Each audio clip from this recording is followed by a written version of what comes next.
નમસ્કાર ગુજરાત। આજના મુખ્ય સમાચારની અંદર ગુજરાતના તમામ જિલ્લાઓ માટે આગામી 24 કલાક માટે રેડ એલર્ટ। તો ટૂંક સમયમાં આવશે પૈસા। ખેડૂતો માટે આવી 3 ખુશખબર। વાહન ચાલકો ધ્યાન આપે। વિદ્યાર્થીઓ માટે 2 મોટા સમાચાર। 10 કલાક વીજળી। આજે મુખ્યમંત્રીનો મહત્વપૂર્ણ નિર્ણય। પશુપાલકો ખુશખબર આવી છે। ગુજરાતના લાખો લોકોને મળશે મોટી ભેટ। Bank, post office, Ayushman card, MNREGA, doctor, આગાહી અને ખેડૂત દેવા માફી અંગે સૌથી મોટા સમાચાર જાણીશું આજના આ વિડીયોની અંદર। મિત્રો, દરેક સમાચાર, દરેક માહિતી જણાવવું એ પહેલા ગુજરાતના જે પણ મિત્રો ચેનલ પર જો પહેલી વાર આવ્યા હોય તો મિત્રો ચેનલને ખાસ કરીને સબસ્ક્રાઇબ કરી દેજો અને આજનો આ વિડીયો છે જેને અંત સુધી જોતા રહેજો। મિત્રો, અત્યારના હવામાન સમાચાર ઉપર નજર કરી લે તો ગુજરાત ઉપર આવી રહેલી ડિપ્રેશન છે તે પોતાનો રસ્તો બદલાવશે। હવે આ જિલ્લાઓમાં પડશે ભારે વરસાદ। બંગાળની ખાડીમાં સર્જાયેલ લો પ્રેશર હવે ગુજરાત તરફ આગળ વધી રહ્યું છે। લો પ્રેશરના કારણે દક્ષિણ ગુજરાત, મધ્ય ગુજરાત અને ઉત્તર ગુજરાતમાં ભારે વરસાદ પડી શકે છે। સાથે મિત્રો, આ સિસ્ટમ છે એ સતત પોતાનો રૂટ બદલાવી રહી છે, જેમના કારણે દક્ષિણ ગુજરાત, મધ્ય ગુજરાતમાં ભારે વરસાદની આગાહી છે।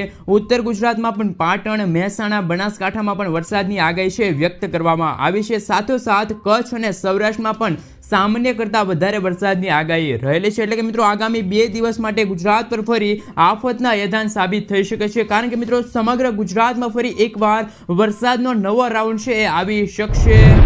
મિત્રો, ત્યાર પછીના સમાચાર ઉપર નજર કરી લે તો હવે વાહન ચાલકો માટે ખૂબ જ મોટા સમાચાર સામે આવ્યા છે। હવે દરેક રાજ્યની મુખ્ય વીમા કંપનીઓ છે એ વીમા વગરના વાહનોનો ડેટા છે એ રાજ્યની ટ્રાફિક વિભાગને શેર કરશે। એટલે કે તમે પણ હવે ઇન્સ્યોરન્સ વિના તમારું વાહન છે એ ચલાવતા હોય તો મિત્રો સાવધાન થઈ જાજો। ટ્રાફિક વિભાગ હવે વીમા વગરના વાહનો છે એમની ઉપર નજર રાખશે અને ટ્રાફિક વિભાગ તરફથી તમને દંડની નોટિસ છે એ પણ મળી શકશે।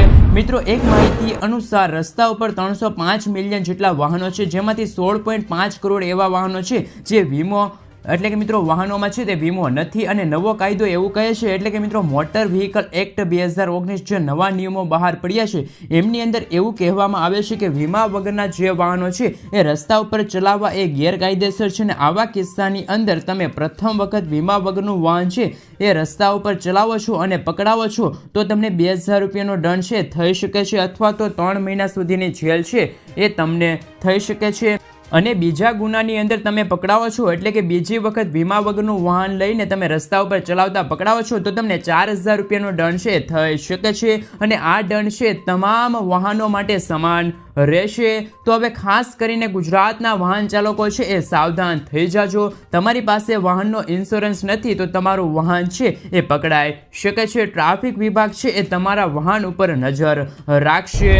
ત્યાર પછી સમાચારની અંદર આગળ વધીએ તો મિત્રો, સરકારે નવો નિર્ણય છે લીધો છે, જે અંતર્ગત ગુજરાત રાજ્યમાં રખડતા ઢોર અંગે સરકારની નવી ગાઈડલાઈન છે એ જાહેર થઈ છે, જેમાં નગરપાલિકા અને મહાનગરપાલિકાના વિસ્તારની અંદર ઢોરનું રજીસ્ટ્રેશન છે એ ફરજિયાત બન્યું છે અને રજીસ્ટ્રેશન વગરના જો કોઈ ઢોર પકડાશે તો એમને ઢોરવાડે લઈ જવાશે અને ઢોર છોડાવવા માટે 1000 રૂપિયા સુધીનો દંડ છે લેવાનું નક્કી કરવામાં આવ્યું છે। તો બીજી તરફ રસ્તા ઉપર ઘાસનું વેચાણ અને ઘાસ ખવડાવવા માટે પણ અત્યારે પ્રતિબંધ છે મૂકવામાં આવ્યો છે। તો સરકારે મહાનગરપાલિકાની અંદર અને નગરપાલિકાની અંદર ઢોરનું રજીસ્ટ્રેશન છે ફરજિયાત કર્યું છે, જેમના થકે સિટીના લોકો છે એમને થોડોક ફાયદો થશે। રખડતા ઢોર છે રસ્તા ઉપર આમ તેમ જોવા નહીં મળે।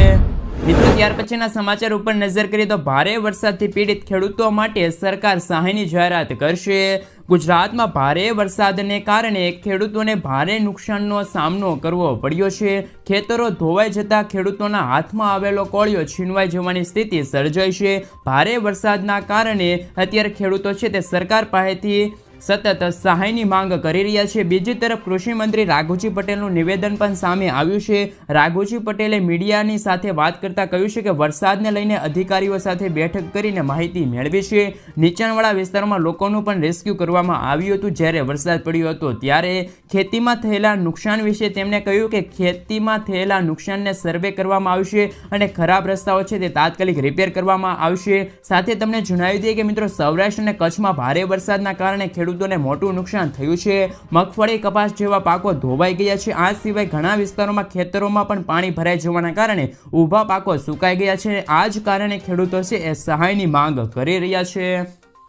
જેમના કારણે મિત્રો ગુજરાત સરકારે હાલમાં જ 350 કરોડ રૂપિયાનું છે તે કૃષિ રાહત પેકેજની જાહેરાત કરી છે, જેમના કારણે ખેડૂતોને વીઘા દીઠ છે સહાય આપવામાં આવશે. એટલે કે મિત્રો 33% જો વધુ નુકસાન થયું છે ખેડૂતોને તેમના ખેતરના પાકમાં, તો સરકાર છે તેમને થોડીક સહાય છે તે આપવા જઈ રહી છે. ત્યાર પછી આગળ જોઈએ તો વિદ્યાર્થીઓ માટે મોટા સમાચાર. નવી શિક્ષણ નીતિ હેઠળ કેન્દ્ર સરકાર નવો નિર્ણય લીધો છે. કેન્દ્રીય શિક્ષણ વિભાગ તરફથી જાહેરાત કરવામાં આવી છે કે હવેની બોર્ડની પરીક્ષા છે એ વર્ષની અંદર 2 વખત લેવામાં આવશે. એમને કહ્યું છે કે નવી બોર્ડની પરીક્ષા પદ્ધતિના કારણે વિદ્યાર્થીઓ પોતાના બેસ્ટ સ્કોર છે એ બનાવી શકશે. તો હવે વર્ષની અંદર 2 વખત છે તે બોર્ડની પરીક્ષા લેવામાં આવશે. ત્યાર પછી આગળ જોઈએ તો મિત્રો ખેડૂતો માટે મહત્વપૂર્ણ સમાચાર. ખેડૂતો માટે પીએમ કિસાન યોજના નિધિ તર્જ પર કેન્દ્ર સરકારે કૃષિ ક્ષેત્રને પ્રોત્સાહન આપવા અને નાણાકીય સહાય પૂરી પાડવા માટે પીએમ કિસાન FPO યોજનાની શરૂઆત કરી છે. આ યોજના હેઠળ ખેડૂતોને કૃષિ સંબંધિત વ્યવસાય શરૂ કરવા માટે 15 લાખ રૂપિયા સુધીની લોન છે એ કેન્દ્ર સરકાર તરફથી આપવામાં આવશે. તો ખેડૂતો પીએમ કિસાન FPO યોજના હેઠળ 15 લાખ રૂપિયા સુધીની છે એ સહાય મેળવી શકશે. સાથે મિત્રો જો આપણે વધુ માહિતી મેળવીએ તો મિત્રો ત્યાર પછી વરસાદની આગાહીને લઈને મિત્રો હવામાન વિભાગે છે તે અત્યારે મહત્વપૂર્ણ આગાહી કરી છે. હાલમાં વરસાદ લાવે એવી કોઈ સિસ્ટમ સક્રિય નથી, પરંતુ મિત્રો અત્યારે બંગાળની ખાડીમાં બનેલી ડીપ ડિપ્રેશન સિસ્ટમ હવે ધીમી ગતિએ અત્યારે ગુજરાત નજીક પહોંચી છે અને ગુજરાતના જે દક્ષિણ ગુજરાત અને મધ્ય ગુજરાતના લાગુ વિસ્તારો છે ત્યાં અત્યારે વરસાદી સિસ્ટમ જોવા મળી છે. અને રાજ્યમાં છે તે આગામી 5 દિવસ માટે આ વરસાદી સિસ્ટમ છે તે યથાવત રહેશે. એટલે કે મિત્રો સમગ્ર ગુજરાતમાં છે તે ઝાપટા સ્વરૂપે પણ વરસાદ પડી શકે છે અને છૂટાછવાયા સ્થળ ઉપર પણ મધ્યમથી હળવા વરસાદની આગાહી રહેલી છે.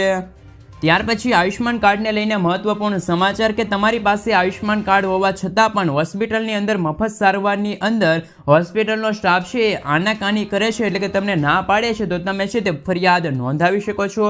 સાથે મિત્રો તમે વેબ પોર્ટલ ઉપર તો અથવા તો ટોલ ફ્રી નંબર પર તમે કોલ કરીને તમારી ફરિયાદ છે એ નોંધાવી શકો છો.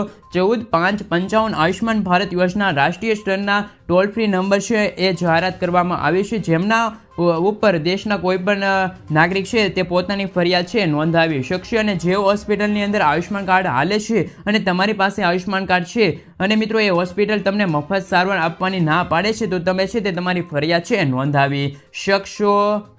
મિત્રો ત્યાર પછી સમાચારની ઉપર નજર કરી લઈએ તો બેંકને લઈને અત્યારે મોટા સમાચાર સામે આવી રહ્યા છે. એટલે કે મિત્રો અત્યારે સપ્ટેમ્બર મહિનો ચાલુ છે અને સપ્ટેમ્બર મહિનામાં શનિ અને રવિવાર સિવાય પણ છે તે રિઝર્વ બેંક ઓફ ઇન્ડિયા દ્વારા રજા યાદી છે તે લિસ્ટ જાહેર કરવામાં આવ્યું છે, જેમના કારણે મિત્રો બીજા અને ચોથા શનિવાર સહિત રવિવારે પણ બેંકો બંધ રહેશે. જેમના કારણે મિત્રો જો તમારે અગત્યનું કામ હોય બેંકમાં તો તમને મિત્રો તે રજા સિવાયના દિવસોમાં છે તે તમે પૂર્ણ કરાવી દેજો, જેમના કારણે તમારે બેંકમાં ધક્કો ન થાય. ત્યાર પછી આગળ જોઈએ તો બેંક ઓફ બરોડાએ નવી સિસ્ટમ છે લોન્ચ કરી છે, નવું પગલું ભર્યું છે, જે અંતર્ગત બેંક ઓફ બરોડાના જે ગ્રાહકો છે એમને હવે શાખાની મુલાકાત લીધા વગર KYC અપડેટ કરાવી શકશે.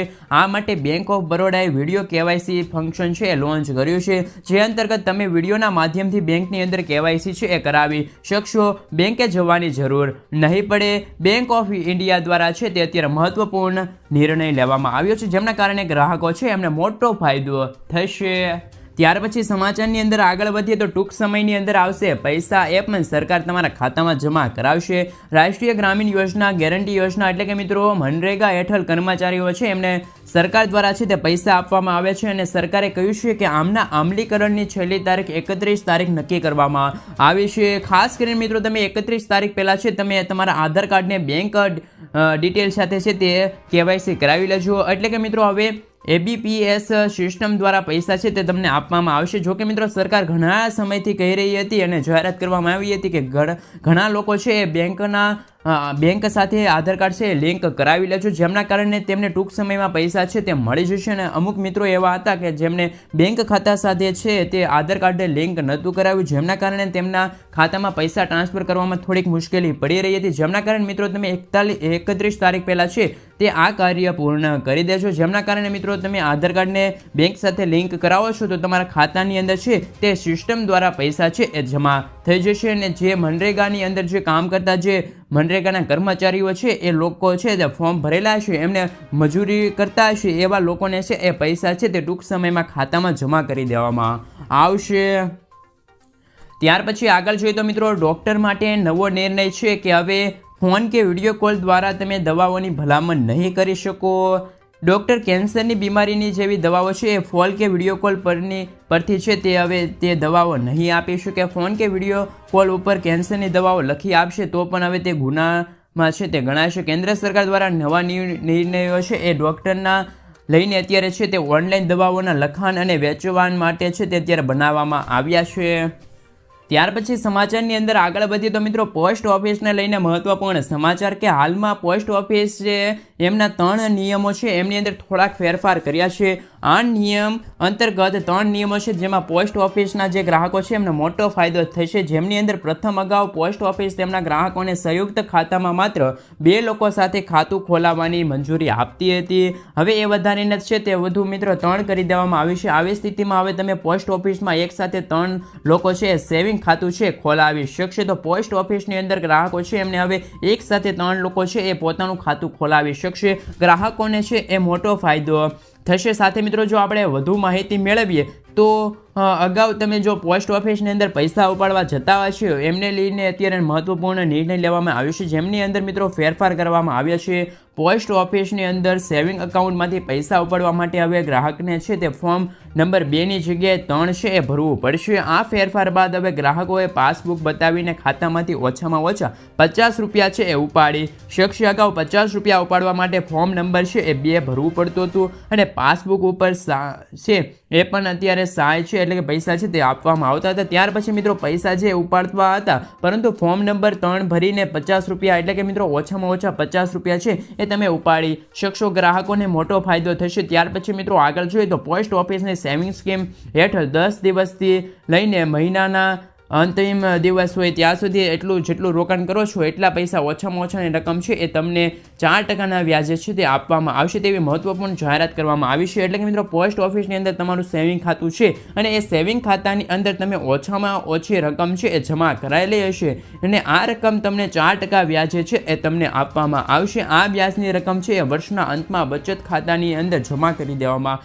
આવશે। બીજી તરફ જો કોઈ ખાતાધારકનું મૃત્યુ થાય છે તો આવી સ્થિતિમાં ખાતાધારકને વ્યાજ છે એ વર્ષના અંતમાં નહીં પરંતુ મિત્રો જે વર્ષની અંદર જે મહિનાની અંદર મૃત્યુ થયું હોય એ જ મહિનામાં જમા કરી દેવામાં આવશે। તો પોસ્ટ ઓફિસ જે વિભાગ છે તેમના દ્વારા અત્યારે 3 નિર્ણયો છે 3 ફેરફાર છે એ કરવામાં આવ્યા છે જેમના થકી પોસ્ટ ઓફિસના જે વિભાગના જે ગ્રાહકો છે એમને મોટો ફાયદો થશે અને વધારે વ્યાજ છે એટલે કે પૈસા છે એ સરળતાથી ઉપાડી શકશે અને વધારે લોકો છે એ સેવિંગ ખાતું છે એ પણ ખોલાવી શકશે। ત્યાર પછી ગુજરાતના પશુપાલકો માટે આવી ગઈ છે ખુશખબર। ગુજરાત સરકારે આઈ ખેડૂત પોર્ટલ ઉપર પશુપાલકો માટે હાલ નવી યોજના છે એમની શરૂઆત કરી છે। રાજ્યના પશુપાલકોને પશુ ખરીદવા અને પશુ એકમ બનાવવા માટે સહાયની જાહેરાત છે કરવામાં આવી છે।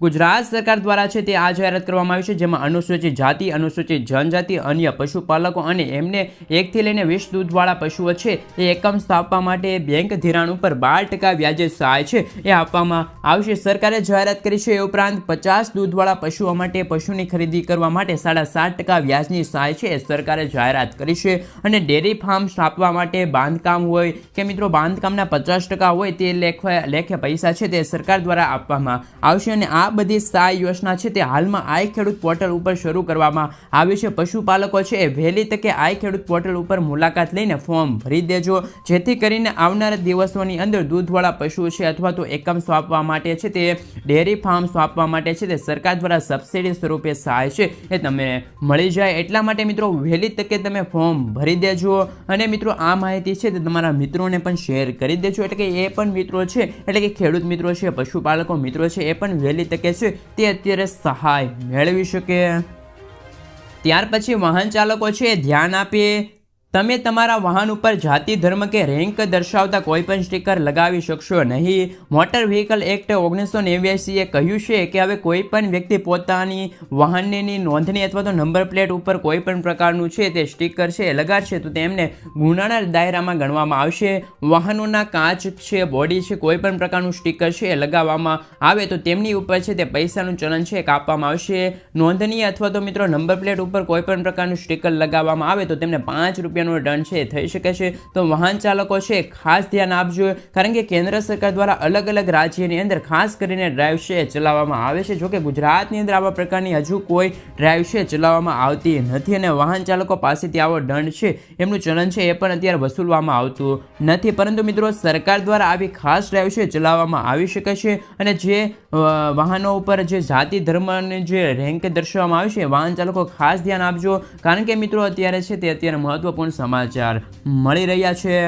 ત્યાર પછી સમાચારની અંદર આગળ વધીએ તો દેવા માફીને લઈને ખેડૂતો માટે મહત્વપૂર્ણ સમાચાર. આખા દેશની અંદર અન્ય રાજ્યની સરખામણીએ દેવાદાર ખેડૂતોની સંખ્યા ગુજરાતમાં 9મા ક્રમે આવે છે અને એક માહિતી મુજબ ગુજરાત રાજ્યની અંદર 37,28,000 ખેડૂતોએ છે તે લોન લીધેલી છે, જેમાં ખેડૂતોના માથે ટોટલ 98,000 કરોડ રૂપિયાનું દેવું છે. આમ દેશમાં લોનની રકમ આપવામાં સરકારી બેંક અને ખાનગી બેંક સૌપ્રથમ આવે છે. તો મિત્રો ખેડૂતોના સરેરાશ દેવા છે તે ગુજરાતના માથે 2,63,000 રૂપિયાના દેવા છે, એટલે કે મિત્રો 37 લાખ ખેડૂતોએ એમની માથે છે તે અત્યારે 2 લાખ રૂપિયાનું દેવું છે તે અત્યારે જોવા મળી રહ્યું છે. ખાસ કરીને મિત્રો જો આપણે વધુ માહિતી મેળવીએ, જ્યારે મિત્રો તેલંગાણાની સરકારે 2 લાખ રૂપિયા સુધીની કૃષિ લોન છે એ 15મી ઓગસ્ટના રોજ છે માફ કરીને બતાવ્યું છે, જેના કારણે ગુજરાતની અંદર પણ આવનારા દિવસોની અંદર શું મિત્રો દેવા માફ થવા જોઈએ.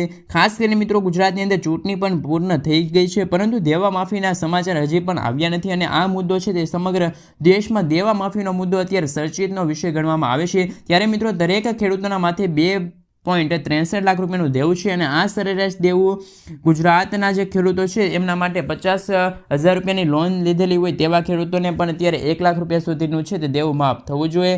ખાસ કરીને મિત્રો 2 લાખ રૂપિયા સુધીના દેવા માફ થવા જોઈએ અને અલગ અલગ ખેડૂતો માટે અત્યારે અલગ અલગ દેવું છે. તો મિત્રો તેલંગાણાની સરકારે જે ખેડૂતોના 2 લાખ રૂપિયા સુધીના લોન માફ કરી બતાવ્યા છે, તેવી રીતે મિત્રો ગુજરાતના પણ 1 લાખ રૂપિયા સુધીના દેવા માફ થવા જોઈએ કે ના થવા જોઈએ. ખાસ કરીને મિત્રો અત્યારે ખેડૂતો છે તે દેવામાં ડૂબેલા છે અને જ્યારે મિત્રો તેલંગાણાની સરકારે ખેડૂતોના બેંકના ખાતામાંથી છે તે ડાયરેક્ટ ખેડૂતોની લોન છે એ માફ કરી આપી છે, એટલે કે તેલંગાણાની સરકારે છે તે ખેડૂતોના દેવા માફ કરી આપ્યા છે. તો ગુજરાતની અંદર પણ ગુજરાતના ખેડૂતો છે એમની 1 લાખ રૂપિયા સુધીની લોન છે એ માફ કરી દેવી જોઈએ કે ના કરી દેવી જોઈએ. ખાસ કરીને મિત્રો નીચે કોમેન્ટ બોક્સમાં